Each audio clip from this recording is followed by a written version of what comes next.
Hicimos la evaluación del estado mental y ahora pasamos con lo que es la vía aérea. Y también recuerden que este punto nos recomienda el control cervical de nuestro paciente, vía aérea y columna cervical, en dado caso que sea necesario, obvio.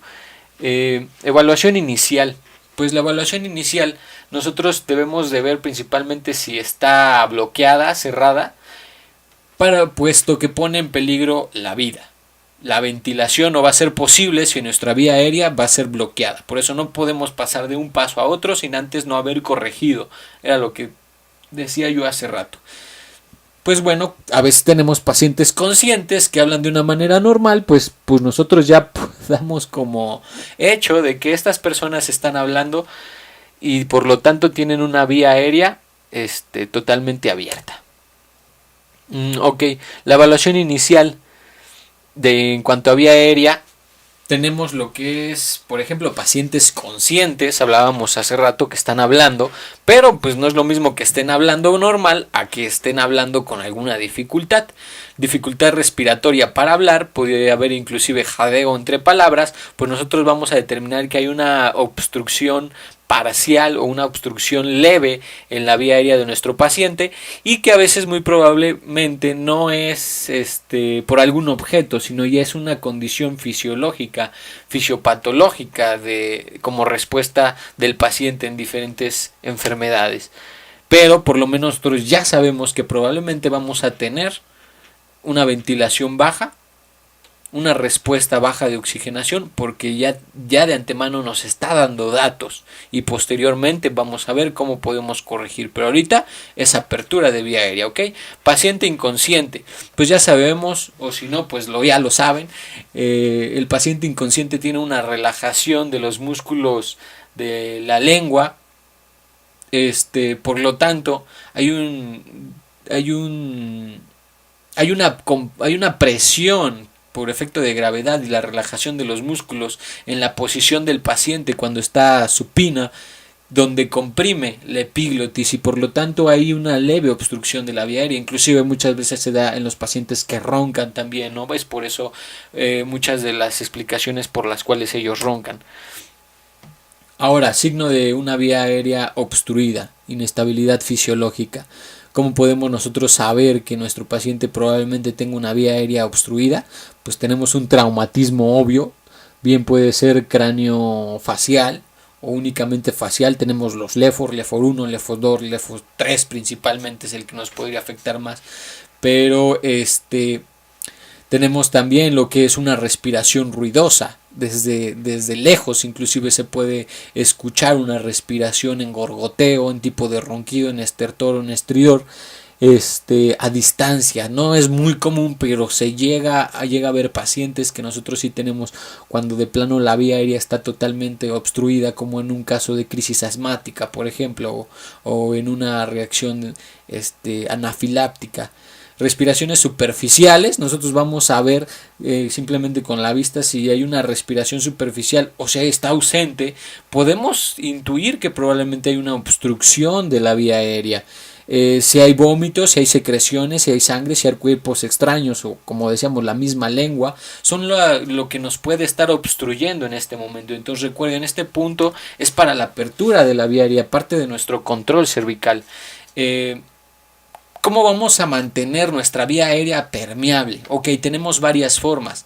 Las maniobras manuales, tenemos desde la triple maniobra modificada, tenemos la hiperextensión, tenemos la posición de olfateo o posición neutra, que es más común para neonatos. Tenemos lo que es la tracción mandibular. Tenemos como otro tipo de maniobras. Si nuestra vía aérea está obstruida totalmente, pues entonces entramos con la maniobra de Heimlich, entramos con palmadas interescapulares y compresiones torácicas en dado caso de neonatos. Y bueno, si nuestro paciente cae en un estado de inconsciencia, pues pasamos a lo que es compresiones torácicas en paciente inconsciente.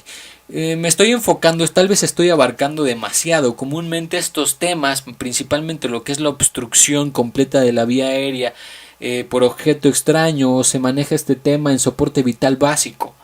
pero yo quiero abarcar, porque al final de cuentas sí es apertura de la vía aérea y por lo tanto sí entra en este punto, cómo manejamos la maniobra de Heimlich, cómo nosotros vamos a tratar con un paciente con obstrucción completa, porque estamos hablando de permeabilidad de vía aérea y por lo tanto entra en este punto, aunque muchos otros temas lo manejen un poquito aparte o como un tema especializado. No, aquí yo ya me estoy metiendo como a detalles, tratando de que sea pues una clase con información de calidad. Bien, tenemos lo que es ahora la apertura de la vía aérea. Pues yo checo mi vía aérea, si encuentro algo, o bien lo retiro, y si no es capaz de retirar como algún tipo de líquido, pues lo succiono. ¿Y cómo me la mantengo durante el tiempo? Pues permeabilizo. Abro, retiro, permeabilizo. ¿Ok?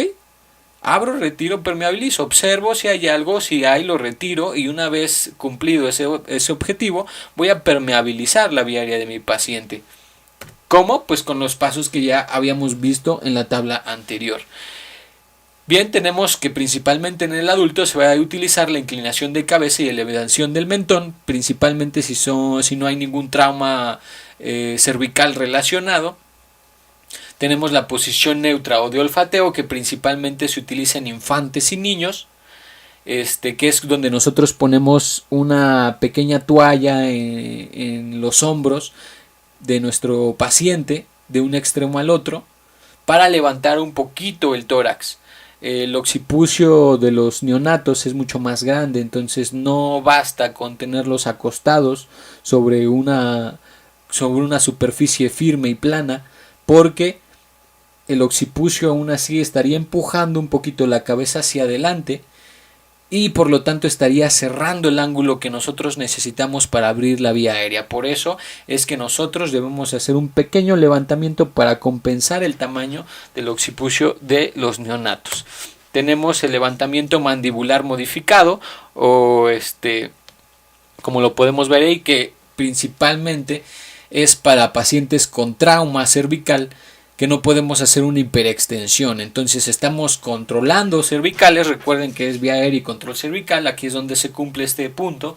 Controlamos cervicales y abrimos la vía aérea. ¿Ok? Con los dedos índice y medio vamos a empujar la mandíbula hacia enfrente. Con el dedo pulgar vamos a empujar la mandíbula hacia abajo, o sea, hacia abriéndola. Y con nuestras palmas de las manos vamos a mantener equilibrado el control cervical. Tracción mandibular es otra de las formas en las que controlamos cervical, y vamos a tener que hacer una tracción. De esa manera se mete el dedo en la boca y se hace la mandíbula hacia afuera. No es muy recomendable, puesto que puede haber algún problema de trismo mandibular, o que el paciente de pronto reaccione y te muerda. Entonces es un poco arriesgado meter ahí el dedo, pero sigue siendo una de las opciones. Una vez que abrimos, pues bien, vamos a ver si tenemos nosotros algo. Pues utilizamos lo que es el barrido de dedo. ¿Cómo sabemos si alguien está atragantado? Pues el signo universal de atragantamiento es este. Este es el signo universal de atragantamiento. Nosotros no debemos de dar las palmadas cuando alguien está tosiendo, o cuando alguien tiene el signo universal de atragantamiento, o está tosiendo cuando es una obstrucción parcial o una obstrucción leve. No es recomendable dar esas palmaditas en el pecho que comúnmente nosotros damos, o que la gente comúnmente da. ¿Por qué? Porque nosotros estamos golpeando al paciente, y eso puede generar que en la vía aérea ese pequeño golpeteo o fuerte golpeteo haga que, en vez de que el objeto salga, pueda ir acomodándose para que baje cada vez más en la vía aérea del paciente. Entonces es un riesgo que no podemos tomar, por lo tanto no debemos de dar esas palmadas. La obstrucción total es el tratamiento con Heimlich. Cuando es una obstrucción parcial, pues nosotros estimulamos, o más, sí, pues estimulamos que el paciente siga tosiendo. No podemos hacer mucho en ese caso, más que continuar nuestra evaluación y oxigenarlo de una manera correcta. Pero si es una obstrucción parcial, aquí es donde entra la apertura de la vía aérea, por eso es que lo pongo, y utilizamos lo que es maniobra de Heimlich en pacientes adultos. Entonces, Recuerden, nosotros nos vamos a acercar a nuestro paciente, le vamos a mencionar quiénes somos, de dónde venimos y que lo podemos ayudar. Entonces tenemos el permiso para poder hacerlo y ahora te vas a colocar detrás de la persona con las piernas entre las del paciente. O sea, no vas a ponerte atrás. ¿Dónde está una imagen? Aquí. No vas a ponerte así atrás como tal del paciente. No. Esta posición no es éticamente correcta y se puede prestar a malinterpretaciones tanto como a algún problema legal. Entonces, ya se imaginarán por qué el arrimón no es adecuado en ese aspecto. Vamos a poner este pie entre sus piernas. Entonces así nosotros estamos también, es otro punto muy importante, que en realidad más que nada nos va a dar un soporte para nosotros, porque en cualquier momento el paciente cae inconsciente y esa posición de que nosotros metamos aquí el pie es un soporte adecuado, porque en cuanto él cae, se cae sobre nuestra pierna y nosotros lo podemos ir deslizando poco a poco. Entonces esa es la explicación por la cual nosotros ponemos las piernas entre el paciente y con los brazos abrazándola por debajo de sus brazos. Vamos a localizar el ombligo, el dedo pulgar va a estar hacia el ombligo, ok, lo localizamos con nuestro dedo pulgar, lo sentimos, ok, y lo que vamos a hacer inmediatamente es que los dedos restantes van a cerrar para formar el puño, pero el ombligo el dedo gordo apuntando hacia el ombligo. Lo vamos a subir a un punto que va a estar intermedio entre el final del esternón y el ombligo. En ese punto medio es donde vamos a subir ahora el dedo gordo con el puño ya cerrado de esa manera, y la otra mano vamos a colocarla encima de la mano empuñada, ¿ok? Una vez que nosotros lo abrazamos, colocamos la otra mano encima, vamos a dar compresiones fuertes hacia adentro y hacia arriba. Va a ser un pequeño ángulo, el que nosotros vamos a hacer va a ser hacia adentro y hacia arriba. Eso es con la finalidad de aumentar la presión intratorácica y producir una tos artificial lo suficientemente fuerte que pueda expulsar el objeto que está obstruyendo completamente a nuestro paciente. Bueno, aquí podemos ver de nuevo los pasos: puño entre la mitad del ombligo y el esternón, el dedo gordo apuntando hacia adentro, abrazamos por debajo de los brazos de nuestro paciente y comprimimos fuerte hacia adentro y hacia arriba, ¿ok? ¿Cuántas veces? Las que sean necesarias para que nuestro paciente arroje el objeto. ¿Ok? Bien, ahora hay diferentes casos. Si está uno solo, como consejo personal, se dice que podemos buscar un objeto como la punta de una silla o de una mesa que nos pueda ayudar a hacer esas compresiones que al final de cuentas tienen como objetivo hacer o simular una tos lo suficientemente fuerte que expulse el objeto. No sé qué tan eficiente sea, pero esa es una de las recomendaciones. En los niños, pues obvio va a cambiar un poco porque nos tenemos que agachar lo suficientemente para poder hacer un ángulo correcto. Ahora, si nosotros hablamos de neonatos, ahí cambia la maniobra de Hemlich a lo que son las palmadas interescapulares y las compresiones torácicas. Primero, lo que vamos a hacer es 5 veces compresiones en el tórax. Aquí el orden está mal. El orden está mal. Entonces primero vamos a empezar con las compresiones. Dicen que el orden de los factores no afecta el producto, pero sí, la verdad es que en este es uno de los casos donde se rompe esa regla. Y en muchos otros más, ¿no? No podemos hacer C antes de A o B antes después de C, por ejemplo. Pero bueno, ese es otro tema. Compresiones, 5 compresiones torácicas con los 2 dedos índice y medio justo en línea media del esternón, línea media, y en el punto que cruza de otra línea imaginaria entre las tetillas del paciente. Entonces hacemos una cruz imaginaria y ahí vamos a comprimir de nuestro paciente. De preferencia había dicho medio y índice, no, de preferencia, porque así está en la imagen, me equivoqué. De preferencia es el dedo medio y el dedo anular. Si ustedes ponen los dos, están mucho más uniformes en cuanto al nivel y pueden generar una mejor compresión que la diferencia que hay de niveles entre el medio y el índice. Entonces, medio y anular van a ser los dedos. Una vez que nosotros hagamos estas 5 compresiones, vamos a voltear al bebé y vamos a dar unas palmadas interescapulares. ¿Cuántas? 5 palmadas. Aquí esta posición está mal adaptada, puesto que la mano debe de sostener el occipucio del paciente. ¿Ok? Lo debe estar sosteniendo, no lo está sosteniendo.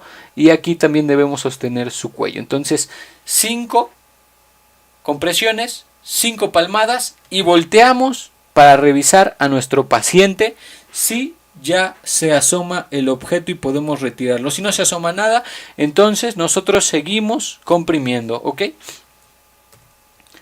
Entonces ahí está. Esa es la manera correcta en la que nosotros debemos sostenerlo de su cabecita para poder dar correctamente las palmadas interescapulares.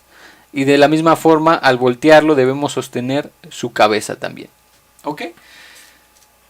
¿Cuánto tiempo? Hasta que el cuerpo sea expulsado, tanto en Heimlich como en estas, o hasta que pierda el conocimiento. Una vez que pierde el conocimiento, nosotros cambiamos de protocolo y continuamos con lo que se conoce 30 compresiones torácicas y apertura de la vía aérea. Se parece al RCP, pero no le digan RCP porque no es RCP. Y espero no se me confundan, ¿ok? 30 compresiones y apertura de vía aérea. Entonces comprimo 30 veces. Sí es de la misma forma, o sea, ¿cuáles son las recomendaciones?